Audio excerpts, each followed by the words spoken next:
ఈ విషయంలో నువ్వే తప్పు చేశావని ఒప్పుకున్నావు కదా, అందుకే పెళ్లి విషయంలో నిన్ను క్షమించాను. కానీ అవినాష్ను మాత్రం కోర్టుకి లాక్కుండా క్షమించే ప్రసక్తే లేదు. మొదటి భార్యకు విడాకులు ఇవ్వటం గాని లేదా ఆమె అంగీకారం గాని తీసుకోకుండా రెండో పెళ్లి చేసుకోవడం చట్టరీత్యా నేరం. ఈ విషయంలో మిమ్మల్ని ఎవరూ కాపాడలేదు. పెళ్ళైన మనిషి విడాకులు తీసుకోకుండా ఇంకొక పెళ్లి చేసుకుంటే చట్టరీత్యా నేరం అని చెప్పారు. మనం ఏ కోర్టుకెళ్ళినా ఈ కేసు గెలవడం కష్టం పిన్ని. ఏంటే ఉన్నట్టుండి భర్త మీద అంత ప్రేమ పుట్టుకొచ్చింది? వాడు నీకు చేసిన అన్యాయాన్ని మర్చిపోయావా? అవన్నీ మరిచి ఇప్పుడు భర్త కావాలంటున్నావా? నేనేం ముసల్దాన్ని కాలేదు, ఇంకా వయసులోనే ఉన్నాను మమ్మీ. నాకు కోరికలుంటాయి, అందుకే చెప్తున్నాను. నాకు అవినాష్ కావాలి, అతనికి హాని చేయడానికి వీల్లేదు. ఎవరు నువ్వు? నేనేం పని మనిషి కావాలని అడ్వర్టైజ్మెంట్ ఇవ్వలేదే.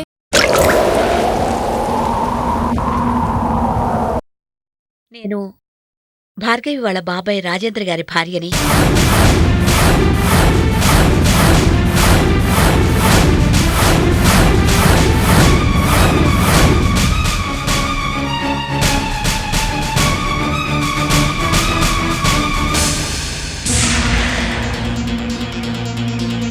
పేరు Bhuvaneshwari. Oh, the great business magnate Rajendra పెళ్ళానివా? అయినా నీలో ఏం ప్రత్యేకత ఉందని ఆ రాజేంద్ర నిన్ను పెళ్లి చేసుకున్నాడు?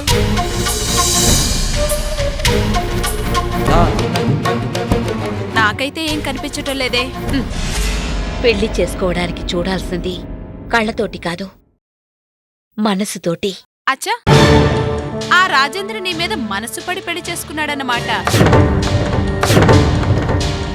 అయినా మనసు పడి పెళ్లి చేసుకోవటానికి ముందు అతనికి మనసుంటేగా. Characterless fellow.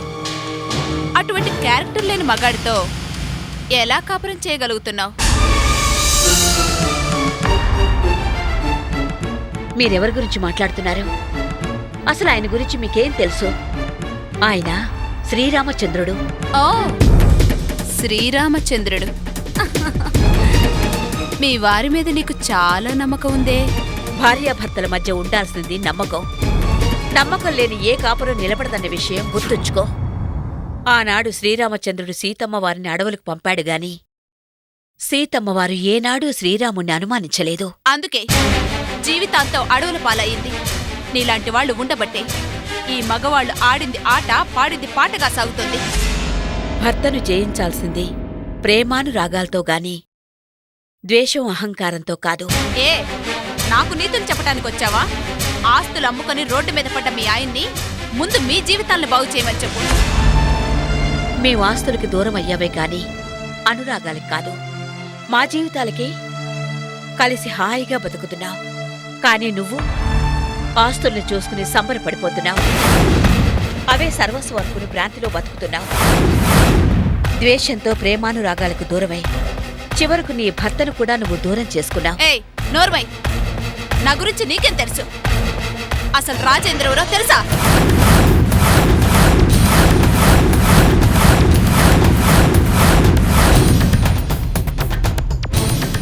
అవుట్.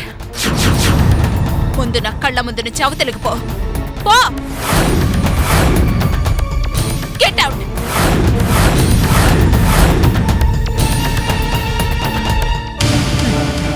వెళ్తాను. వెళ్లే ముందు ఒక్క మాట. ఇప్పుడు నువ్వు గెలిచానని సంబరపడిపోతున్నావే, అది నీ గెలుపు కాదు, నీ ఓటమి. నీ జీవితాన్ని నువ్వెలాగూ నాశనం చేసుకున్నావు. ఇప్పుడు నీ కన్న కూతురు జీవితాన్ని కూడా చేజేతులారా నువ్వు నాశనం చేస్తున్నావన్న విషయం మర్చిపోకు.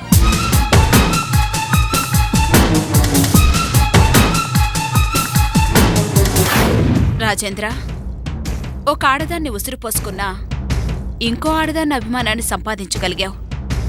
నువ్వు చాలా గొప్పవాడివి. అయినా నేను మాత్రం నిన్ను క్షమించలేను.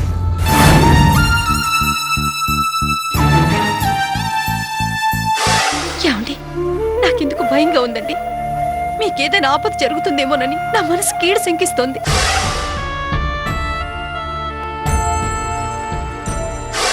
అయినా మనసు పడి పెళ్లి చేసుకోవటానికి ముందు అతనికి మనసుంటేగా క్యారెక్టర్లెస్ ఫెలో.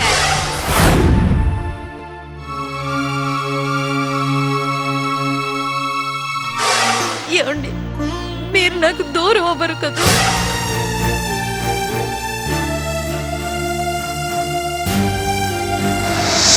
అటువంటి క్యారెక్టర్ లేని మగాడితో ఎలా కాపురం చేయగలుగుతున్నావు? ముందు నా కళ్ళ ముందు చవతలు పో. Get out, get out.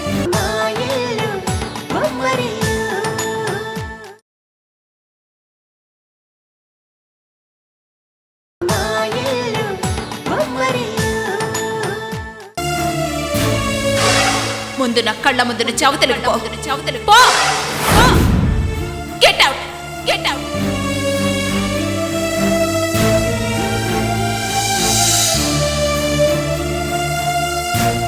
Vyjayanthi ఈయన గురించి ఎందుకు అలా మాట్లాడింది? అసలు ఈయన గురించి ఆవిడకేం తెలుసు? ఎందుకంత హీనంగా మాట్లాడింది? రాజేంద్ర దుర్మార్గుడు, క్యారెక్టర్లెస్ అని వైజయంతి. ఛ, ఏదో ఆవిడ పిచ్చిగా వాగిందని శ్రీరాముల్లాంటి వీర్నా నేను అనుమానిస్తున్నాను. కల్లో కూడా ఎవరికీ హాని తలపెట్టరే. ఎదుటివారికి కష్టం వస్తే తనకి కష్టం వచ్చినట్లుగా బాధపడే ఈ మంచి మనిషినా నేను అనుమానిస్తుంది. ఎప్పుడూ 10 మందికి సహాయపడే ఈ గొప్ప మనిషిని అనుమానిస్తే అసలు ఈ ప్రపంచంలో ఇక మంచనే పదానికే స్థానం ఉండదు. వైజయంతి ఏదో పిచ్చిగా వాగుండొచ్చు. ఆస్తి అంతస్తులు చూసుకుని దాని కూతురు కాపురాన్ని చెడగొడుతున్న పిచ్చిది. దాని మాటలు పట్టించుకోకూడదు. అవును, పట్టించుకోకూడదు.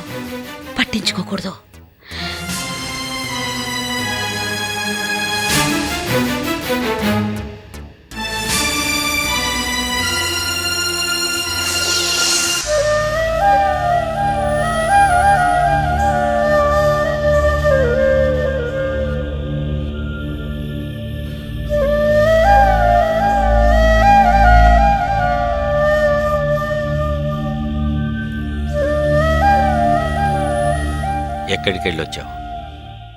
వైజయంతిని కలిసొచ్చాను.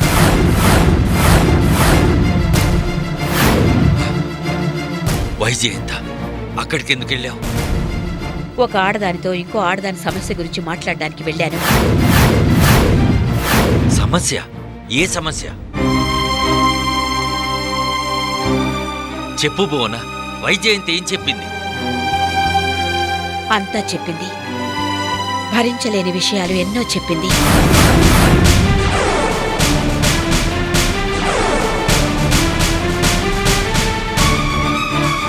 ఏం చెప్పింది భువన?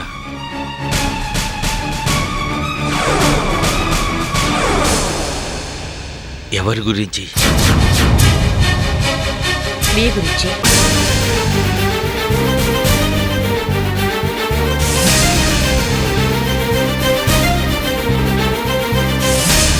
అవును, మీ గురించి చాలా విషయాలు చెప్పింది.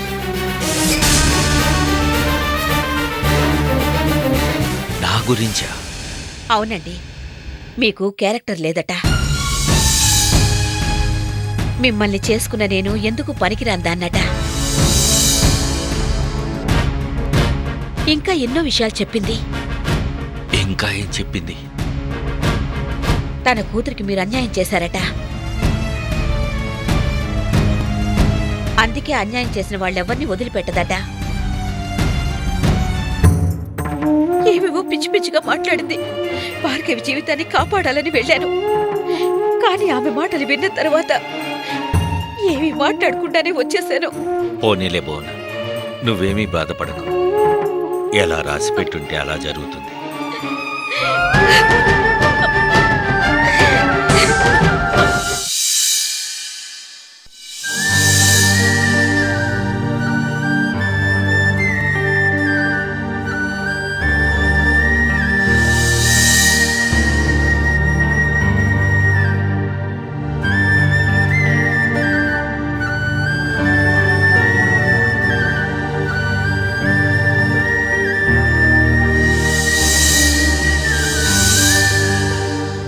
భార్గవి,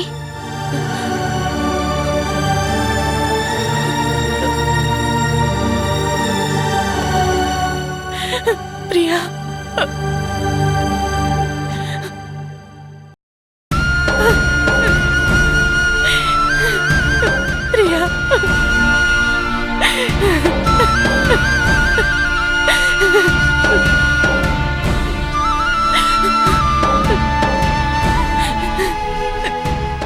భార్గవి, బాధపడకు. ఆ భగవంతుడు కష్టాలు సృష్టించాలనుకున్నప్పుడల్లా ఆయనకి నువ్వు ఒక్కదానివే గుర్తొస్తావనుకుంటా. అసలేం జరిగింది భార్గవి? ఏముంది, అవినాష్తో నా పెళ్లి చెల్లదంట. భార్య బ్రతికుండక మొదటి భార్యకు విడాకులివ్వకుండా రెండో పెళ్లి చేసుకోవటం చట్టరీత్యా నేరమని మా ఇద్దరిని అరెస్ట్ చేయించాలని అవినాష్ వాళ్ళ అత్తగారు లాయర్ నోటీస్ పంపించారు. ఆవిడ గారికి ఇన్నాళ్ళు అల్లుడు మనవరాలు గుర్తుకు రాలేదా? ఇప్పుడు సడన్ గా ఊడిపడింది. పాపం మనవరాలి మీద ప్రేమ పుట్టుకొచ్చిందేమో. నా బాధంతా నా గురించి కాదు ప్రియా. మున్ని నన్నొదిలి ఉండలేదు. శిరీష మున్నిని తీసుకెళ్ళిపోతే అవినాష్ ఏమైపోతాడో. అన్నిటికంటే ముందు ఇప్పుడు కోర్టుకెళ్తే అవినాష్ పరువు పోతుంది. అసలే తన ఆరోగ్యం అంతంత మాత్రంగా ఉంది. ఈ మనోవేదన అవినాష్ని ఇంకా కృంగదీస్తుంది. అదే ప్రియా నా బాధంతా. త్యాగానికి కూడా ఓ హద్దుంటుందే. అక్క కోసం పగంటూ నీ జీవితాన్ని త్యాగం చేశావు. నా కోసం నీ మాంగళ్యాన్ని త్యాగం చేశావు.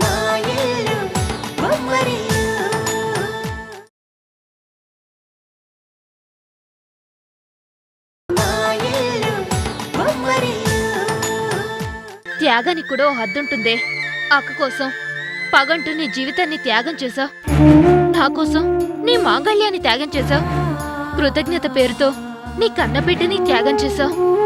ఈ రోజు నీకింత అన్యాయం జరుగుతున్నా అవినాష్ ఏమైపోతాడో, మున్ని ఏమైపోతుందో అని ఆలోచిస్తున్నావే గాని నీ జీవితం గురించి ఆలోచించవా? ఏ నువ్వు మనిషివి కాదా? నీకు కోరికలు లేవా?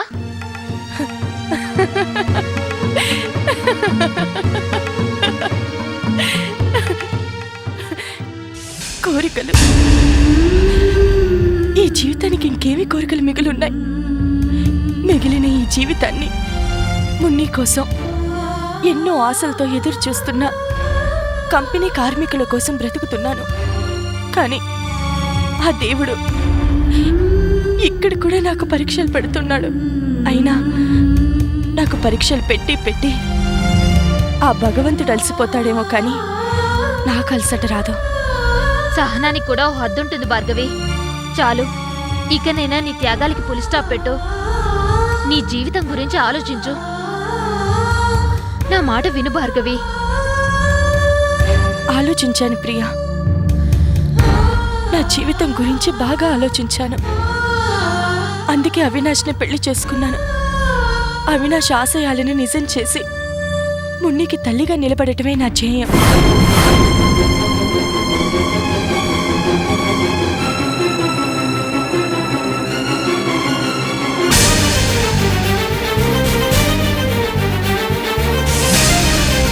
ఎన్ని అవరోధాలొచ్చినా వెనకాడేది లేదు. సాధిస్తాను, చూస్తాను. శిరీష నన్నెలా అడ్డుకుంటుందో చూస్తాను. Best of luck.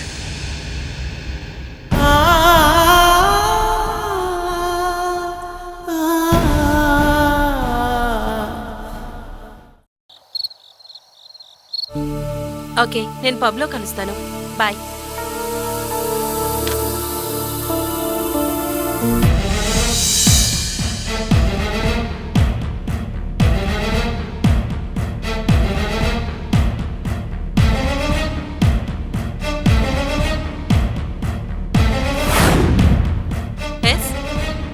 ఎవరు నువ్వు? ఏం కావాలి? నేను భార్గవి అక్కని.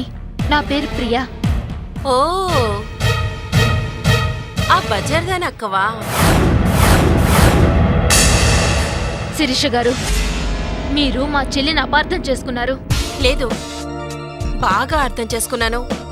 డబ్బు కోసం ఉన్న మొగుని నీకప్పచెప్పి కన్న తల్లిదండ్రుల కంటే ప్రేమగా చూసుకున్నా పిన్ని బాబాయిల్ని కూడా కాదనుకొని పెళ్ళైన పరాయి మొగుణ్ణి వల్లో వేసుకుని ఏకంగా కాపురమే పెట్టిందాన్ని బజారు మనుషనక ఇంకేమంటారు? శిరీష్ గారు, శిరీష్ గారు, ఏ కోపం వచ్చిందా? అవునులే, ఉన్న మాట అంటే ఉలికెక్కువ అంటారు. అయినా చెల్లెలి మొగుడని కూడా చూడకుండా వాళ్ళ కాపురంలోనే నిప్పులు పోసి ఏకంగా అతన్నే కొంగున కట్టుకున్న జానవ కదా. కోపం రాక ఏమవుతుంది? శిరీష్ గారు, మీరు నన్నేమన్నానండి? తప్పు చేశాను, పడతాను. భార్గవిని మాత్రం ఏమనొద్దు. భార్గవి దేవత. భార్గవి 10 మంది మంచి కోసం తన సుఖాన్ని త్యాగం చేసే మనిషే కాని ఒకరి కాపురాన్ని కూల్చే మనిషి కాదు. దయచేసి భార్గవిని అర్థం చేసుకోండి.